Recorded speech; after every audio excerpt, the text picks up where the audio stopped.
how'd you feel about that first, Deke? I mean, let you get off first, man. Well, okay, we've played 5 games this year. Mm-hmm. Okay, defense was piss poor in Niners game, in Texans game,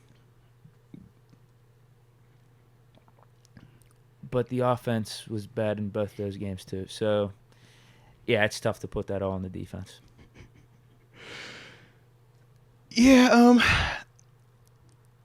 gonna keep the same energy. None of the losses were exclusively on anybody, man.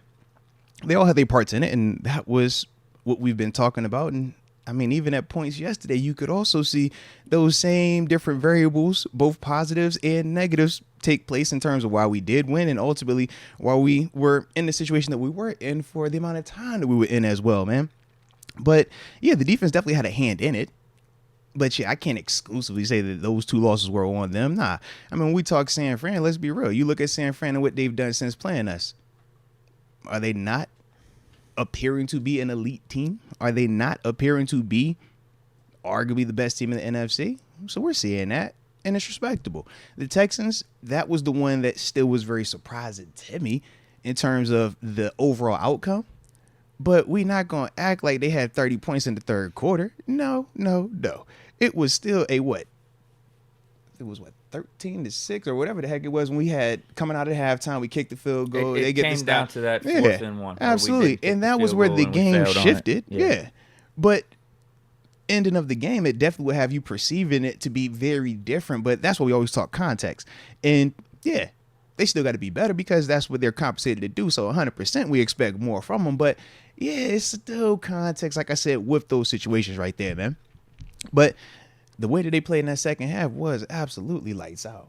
And that's one of them things that you want to see. Was there adversity? Yeah, there still was some adversity. It wasn't perfect. But the way that across the board, front and back end played, yeah, that's what you need, man. Offensively, too. Well, how the defense continued to respond, too, with the offense not giving them too much was impressive. And Gunner literally giving the Ravens the ball in the red zone. Yeah. Like, that's you gotta give a big shout-out to the defense and the mental fortitude there. Yeah, all 3 phases, man. Everybody had a hand in it, whether it was something positive or negative, right? We bring up the Gunner situation. Gunner had a fumble. It was terrible. Gunner also had a big return on a safety after a kick. That was great. Context. We talk defense. Man, you talk first quarter. I saw so many people talking about how horrendous our defense was, our secondary, and all parts about it. But second half, those the same defenders out there making those type of plays, getting the type of pressure that we needed, forcing the turnovers that we needed as well. Offensively, the same people that were out there in that first half and they was bulled and man, everybody sucked. We ain't got no quarterback. The receivers can't do this and that. O-line's terrible. That was the same group midway through the third quarter that said, you know what? Y'all can't handle us. We're going to nut up and we're going to start beating y'all in these trenches. We're going to let Jalen Warren start to get off. Najee's starting to hit these holes harder. We saw Kenny say, F it, I'm going to go to my guy. When he started, I love that. That's when you start to see those type of things. Needs to happen literally every play, I think. But that's fine. But at the end of the day, we saw him work Allen Robinson. We saw him work Connor Hayward. We saw him going across the board, not just being a one-dimensional quarterback, but being a potentially really good quarterback.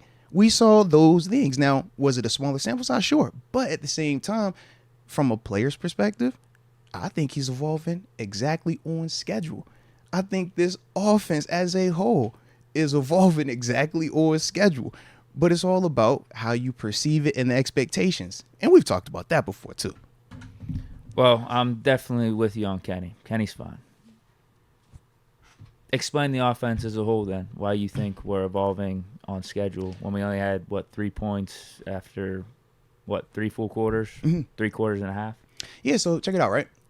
The end of last season, we're at 7-2 down the stretch, right? And we said, how are we winning those games? Running the ball, minimizing turnovers, occasional shot play. And that was our recipe. We was going to play great defense and special teams. Right? Same cast of characters, same coaching staff. Just a year different, right? What was supposed to be this drastic shift from those 9 games to these first 5 games that was going to say we were going to average 30 outside of 3 preseason games? That was the only thing that shifted expectations. Right now, What have we had in terms of information? San Francisco 49ers, are their defense, what is their defense? They're pretty daggone good, right? Okay. So it might be within reason that the offense could have struggled coming out versus them. Fair. Cleveland Browns. You look at their defense, appears to be pretty good. So it's within reason that, you know what, division rival, good defense, especially a good front, we might struggle. Okay? Vegas Raiders. Not on that tier. And we said to ourselves that was probably the best that we had looked at that part in the season. Houston Texans. Expectations, we don't really believe in them all the way because they're young, new pieces. You can make a case that the way that we're optimistic about our guys, they're optimistic about their guys. But if you're not a part of those bases, you don't really believe in it all the way. So Houston surprised us. Cool. But we can still make a case that they're pretty decent. Yeah, it's tough seeing Desmond Ridder in that Falcons offense, be able to move the ball like it's nothing against the Tech. What do you have, over 300 yards against them? But that's all about perception because some people will perceive that Desmond Ridder was a better player than Kenny Pickett. We've talked about that even in the pre-draft process. C.J. Stroud is another name, right? So it just depends on how you view those guys. I didn't watch the game full time because I was watching the Steelers game. But as a whole, those are some of the things that make you just have questions. Is Baltimore not a good defense? Is Baltimore not like they don't play good defense? Or this year, who has put 30 points on them this year? Teams have scored on them, but who has dominated that defense? And we're talking about offenses with either higher pedigree players, proven coordinators, all this other stuff, right? And we're saying to ourselves, we already know internally we have question marks about the talent and the execution along with the coaching and the overall feel for it. So why were we expecting 30 plus or something magical in this matchup that, number one, their defense doesn't typically yield, and number two, we already knew we had issues coming into a game. So that's the reason why, as a whole, I'm optimistic about it because I looked at the first half when Kenny is off with his receivers. When I look at the first half and I see these receivers not getting separation, I look at the first half, I see these offensive linemen getting banged out. I look at the running game and I'm like, bro, we trash for a little bit, right? I'm looking at the play call. I'm like, yo, we're just a little off. We don't have the feel. But why am I optimistic? Tale of two halves. Adjustments were made. Trust was thrown out, or not thrown out. Trust was linked on. We linked in on that, and we said F what fans and media have to say, because the same fans and media that were booing and hollering all this other nonsense were the same ones cheering, going crazy at the end of the game. We came out on top. It's three phases of football. You got to play your part. That Ravens offense in the first half, like they was going to score 30 plus points, and everybody was talking about how great they were. But execution matters. Over 4 quarters. Tale of two halves. Their first half versus their second half is night and day.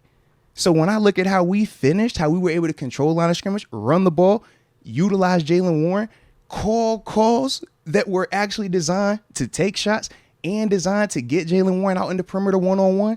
When I look at that, when I even look at Kenny. Which we should be doing way more. And we do way it, more. But we do it way more. It just isn't executed. The same stuff they were running, I could pull up clips in the Cleveland Browns game of the exact same plays, bro. Difference was we executed better, we protected better. We didn't do it in those games. But natural progression. First 4 games of the season, we say, yo, you're trying to figure out your personnel.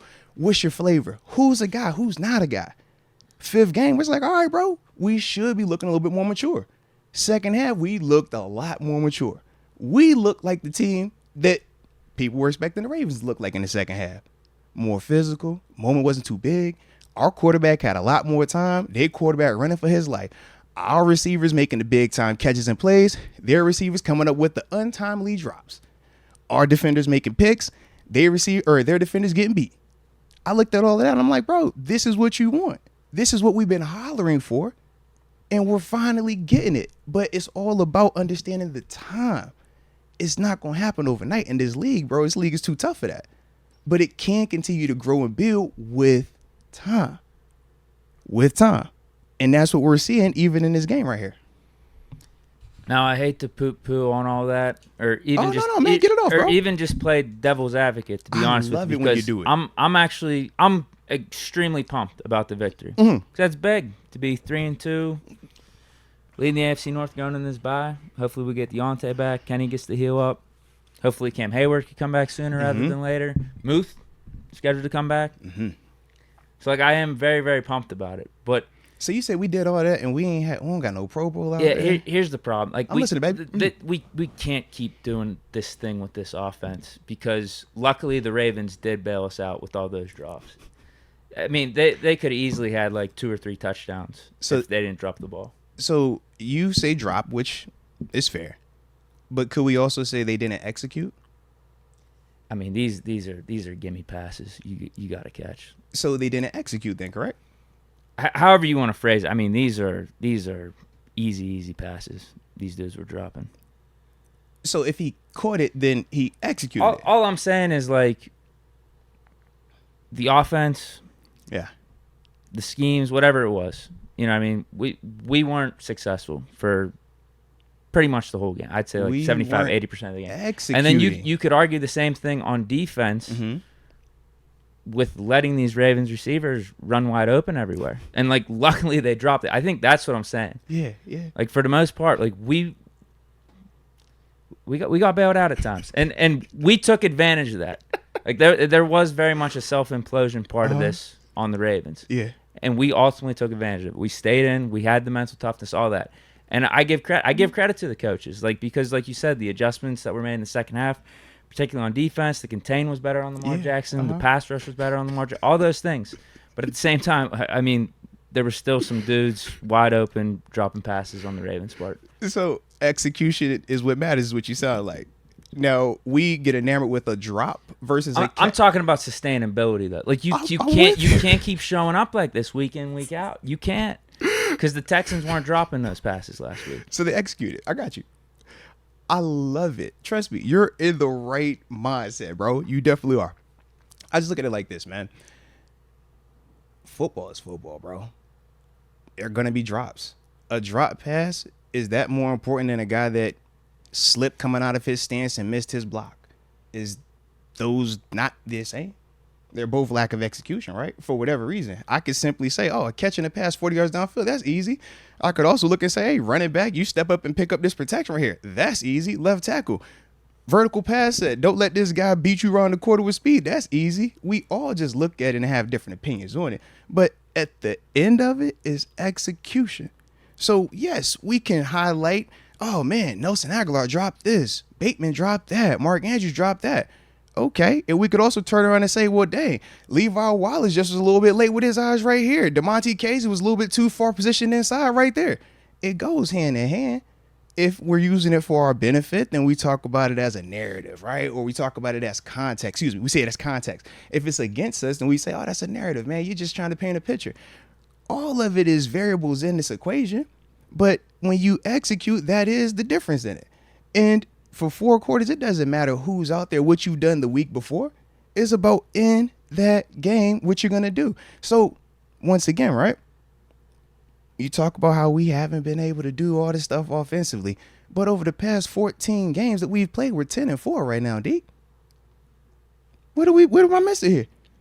Is not the name of the game to win more than you lose? Is that not the name of the game? Are we not executing that? I thought the way that it was communicated was that you could never win in the NFL if you do not score 30 points.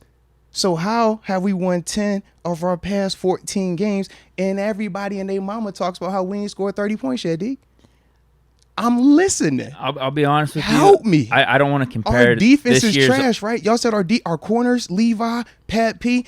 How do we hold teams with Lamar Jackson, MVP, Odell Beckham, Ryan Bateman, Mark Andrews, Pro Bowls, all pros? How do you hold that to just 10 points? It's impossible to win a game in this league and assume that you're going to hold a team under 20, right? I saw all of that. That was the narrative all week.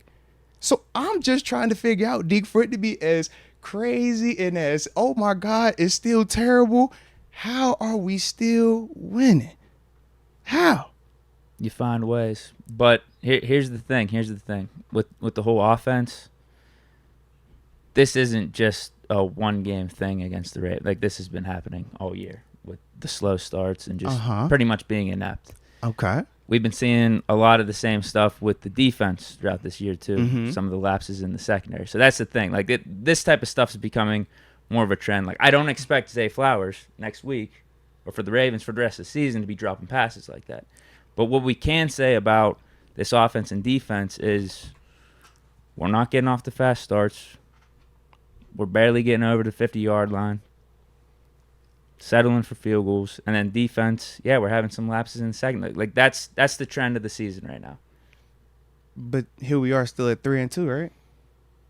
So yeah, you mean to tell me, and I'll take it. But these are things that need fixed. So Deke, so you're telling me in the midst of a young team learning all of these things, well, thank God. in the midst of a young coordinator figuring all this stuff, you mean to tell me we're still good enough to be 3-2? That's what you're telling me?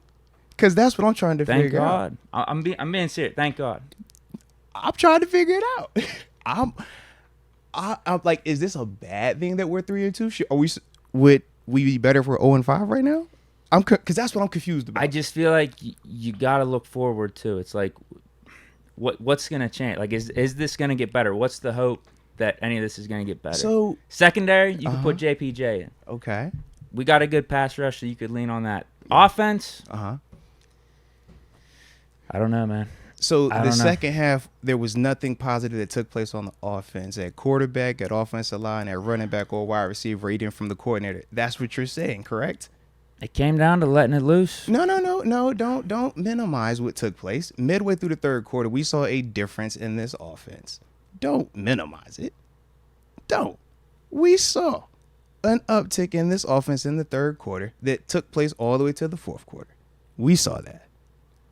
So does none of that matter? Is none of that improvement? Is none of that hope? Is none of that a step in the right direction in a critical moment versus a division foe that was 3-1 at the time? Does none of that matter? Because it does matter. Not, then what are we talking about? No, I love seeing that. So how is that a negative then? Because I feel like I see chat, I feel, all the energy, but it's just like, no, that's it's the like, positive. I'm confused. That's the stuff I love. So everything that we want took place at the end of the game when we needed it, right? In the second half, when it mattered the most, right? I love that clutch stuff. So where do we miss it then? The offense is still starting ridiculously slow and not putting up enough points. Like just flat out. No, we had 3 points. What is enough points if you won the game? If you score 30 and lose, sustainable. It's not. I mean, how many points did the offense put up? So Deke, over a 14-game sample size, I just said we 10-4 with this particular method. Is that not a large? That's 3 games off of a season. I would not compare what we're doing on offense this year to what it was last year. I think it's night and day different. We had a much better flow. We had a much better identity. This year, I'm happy with how things played out with our defense and the Ravens offense. Like.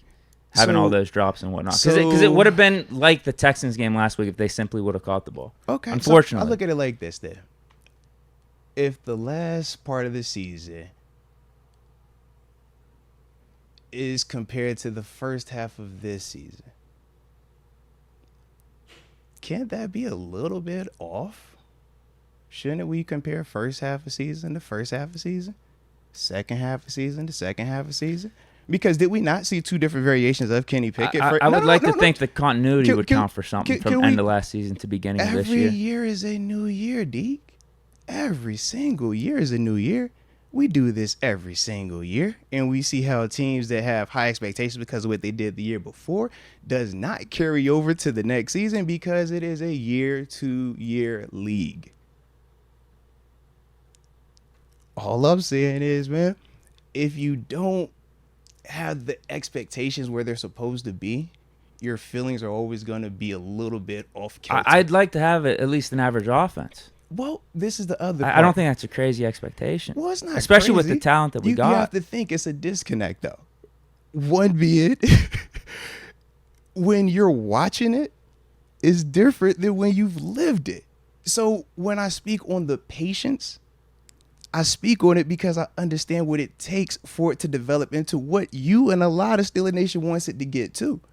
But if you try to skip that patience page, that stage of it, you're never going to get what all of the people out here seem to be clamoring for. But what I'm also saying is, in the midst of all of this, we're losing sight of what's the most important part about playing the game: winning.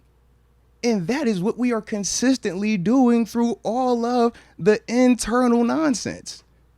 It's not perfect. I'm not justifying what we're seeing out there because they do got to get better. And the difference is, as a former player, you look at every single game and you comb through individually what you could do to get better. Not the narrative of let's boo Canada every single time something takes place, even if it has zero to do with Mad Canada. Because that's what fans do, right? Let's boo Kitty every single time, even if it has nothing to do with Kitty. Because that's what fans do. So it's very within reason to feel like, yo, I'm tired of waiting. I need it to happen right now. It's been this long and we still ain't had it. This guy sucks, Boats. You tripping, man. I can't believe you justified this. You annoying. I get it. But as a dude that's lived this thing and did it for 9, it's like, bro, it takes time to get there.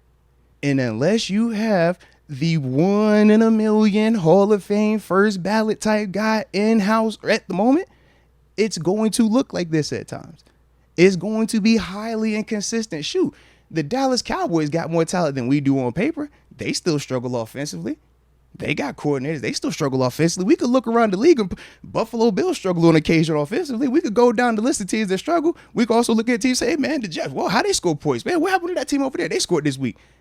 That's the league, bro. Unless you have one of them ones, it's going to be, yo, find a way until the quarterback gets to where it is. Find a way. But we also have seen on numerous occasions, even here in Pittsburgh, that you could win in multiple ways without having to score 30 points. I know that goes against what Steeler Nation believes. Oh, man, Coach Tomlin has lost it, man. You can't keep winning or can't keep expecting to win if you don't score a lot of points because you're not going to be able to stop teams. But that is a factual lie because we're proving it right now. Now, you can either rock with it and say we winning and hope that the rest continues to come along, which it is, and hopefully it speeds up, but it is coming along. We even broke that down first half, the second half. We talked about that. But that's one of the things for me where I'm just like, bro, we're going to get to where we need to. But until we have for certain this piece at quarterback, this is how you're going to have to get it done. That's this league, bro. That's this league. Unless Kitty's going to wake up tomorrow and be Patrick Mahomes, unless he's going to wake up tomorrow and be OG Ben Roethlisberger, Tom Brady, I don't see that happen overnight. So until that happens, you got to deal with all of this type of stuff, man. Now, if you can't stomach it, it's a lot of people that can't stomach it. But if you can stomach it, then you'll be able to appreciate it even better when it does potentially get to where we hope it can get to. All I'm asking is, do you think Canada's the guy to get this offense right? All I'm saying is, I think he's showing steps towards that. But this whole year has to be played out. Am I supposed to have a 100% absolute feeling on him after 5 weeks? That is extremely premature from my perspective. But as I said, I speak from the player side where we've had to learn.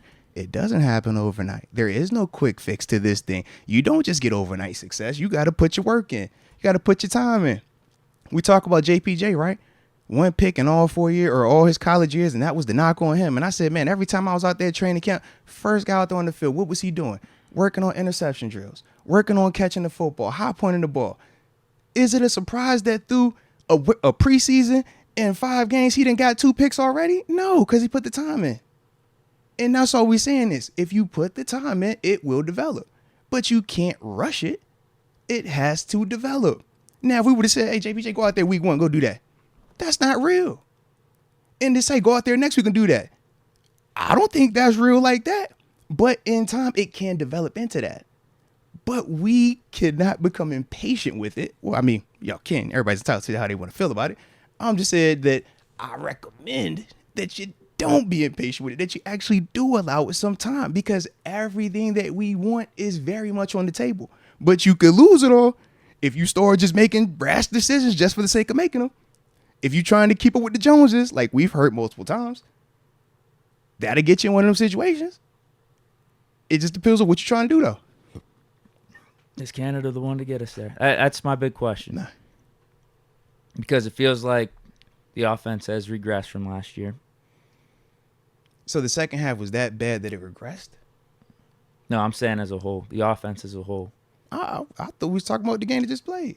Because you're only as good as what we just saw, right? And I'm thinking of what I saw in that second half, right? And to be honest with you, it felt like we were in that game. We won to an extent. I can't say full extent because you got to give credit where credit is due. Clutch play by Kenny right there. End of game. But So now it's clutch play by Kenny. You see, I mean, but you see, I'll be but honest you see with how you you. shifted though, right? I'll be honest with you. Did you see how you just shifted Just though? sending some verticals No, on a no, play but like did that. you see how you just shifted that, bro? That's I would have liked maybe a crazy. drag route or a slant, is but yeah, crazy. that's Kenny and Pickens That making is things work. crazy. So that's all Kitty and Pickens right there. We'll give Canada some That's credit, but like, crazy. That, like, to me, that is crazy. So when you say things like that, but then I don't holler think it's about that, I don't think lack it's of that patience, crazy I'm just like, because bro, there was 3 or 4 times What? in that fourth quarter. It's like, bro, the defense, the special teams keep giving this offense opportunity. We got to close the deal here, and thank God we got a final opportunity to do it. And Kenny and Pickens stepped out. I appreciate that. I do. But I'm not even talking about just that. I'm telling you, like, the flow of the game, the position that Canada puts this offense in with personnel and some of these. I'm like, dude, why are we running hook routes on 3rd and 10? Why are we running hook routes for every receiver? Who's supposed to get open on that? That's terrible. It's terrible. Some of these runs, it's like, come on, man. Run, 3rd and 5 pass. Predictable. That's what it feels like the whole game. Last year, it wasn't that way. We were moving the ball. We were constantly moving the ball. It was awesome. Yeah, we could have used more points, but like to me, like we found our identity. Run first team. It was good. It was good, and we've gone backwards. I thought we were going to take that. We were going to build on that more. It just hasn't been the case. I'm sorry you feel that way, man. I don't share the same perspective of you, but I do acknowledge what you said, bro. I mean, 3 points through 3 quarters and a half. If you say it without context, sure. Push whatever you want to push, baby. Like I said, What context? I mean, we I had said 80 yards in the what you first said, half. I'm acknowledging what you're saying, baby. It's not enough. Like, you got to do better than that. You said it wasn't enough. Did we win? We did, again, thanks to the Ravens self-imploding. Thanks to that. So was it enough? For yesterday's win, yes. For yesterday's win. Has it been enough?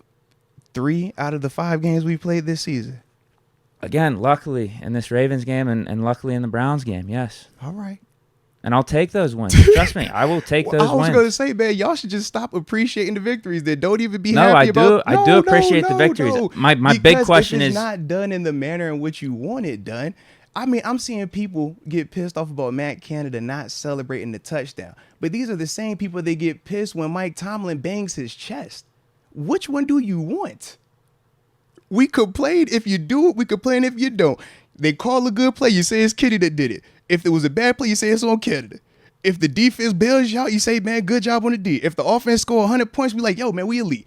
It's just like, yo, we can't figure out what y'all want, man. So that's why as a player, I just be like, man, I acknowledge what you're saying. Push it out there. But if y'all just sit back and just listen to what you, out both sides, you be like, bro, how is this the same person that thinks both these things at the same time?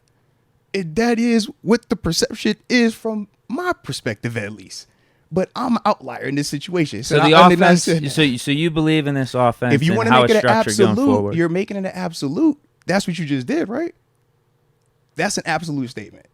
I'm not giving an absolute statement because you can't. As a person who's done this, there is nothing absolute about anything we've seen through 5 games. There is nothing. It's context. It's a foundational piece. We're through the first quarter of a season, and y'all are drawing conclusions on 5 games. And you expect me as a player who's done this for 9 years and won a lot of games in this league and has had similar adversity to just jump on that bandwagon? I can't do it, baby. I'm sorry. So, yeah, fire boats, because I can't go that route with you. But I'm saying I do acknowledge what you're saying. And I'm not saying you wrong for feeling how you feel, because you haven't had the experiences that I've had. And a lot of the people in the chat haven't either. So I'm an outlier, and I'm fine with that, bro. But I'm just saying I don't personally agree with your perspective 100%. To be honest with you, there's been a lot of other former players though that think Canada sucks, just flat outright sucks. And that's their opinion, bro. And that is fine if that is their opinion. What is the difference between a former player saying it and an analyst saying it if neither have watched it and studied it as intently this year, that year? What's the difference? It's a talking head, is it not? It's a person with a platform that just puts out information. Doesn't mean it's accurate. Just because it was your favorite. Antonio Brown say a lot of stuff. Does that mean he's accurate? No, but he's your favorite, so you might believe him a little bit more. That's why I'm saying, bro, they can say what they want. all I speak on is from my perspective, because I don't know what tape they watch. I know what tape I watch. So I lean on my foundation. My foundation is film. It might not get style points, but it's damn sure accurate. So I'm going to roll on what I roll on, and everybody else can do what they want to do. That's just how I feel about it. But I ain't saying that y'all wrong. Heck, I could be wrong. Maybe my eyes is lying to me. I don't know. But I know how I feel, so that's why I'm rolling with what I roll with.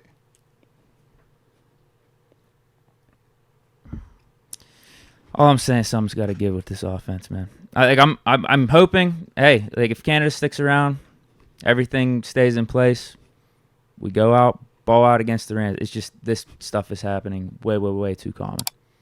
We not saying that is not the case. Way too common. Today's show is brought to you by DraftKings Sportsbook. You know, the top-rated sportsbook app. And yes, they are consistent. They are reliable. And they're one of them people, man, that when you just talk about, you know, using a platform, using an app that is user-friendly, that is going to do everything that you wanted to do, this is the people that you want to rock with, man. But more importantly, we know we rock with promo codes over here. So if it's your first time using the app, man, download that app. Go ahead, put the promo code MOTES in. So when you put that promo code in, all you got to do is make a minimum of a $5 initial bet, and you'll receive up to $200 in draft deposit money, which is essentially free money available to you to utilize on the app to get more potential earnings. All right, it's a dope concept. But we also know that some people be tripping. Y'all know I stay tripping. And when you are tripping, man, you might know someone that has a gambling problem, crisis counseling, or maybe even need referral services. And if that is the case, man, if you're in New York, you see the number to text and dial. But for everybody else, the digits to dial are 1-800-GAMBLER. I said 1-800-GAMBLER.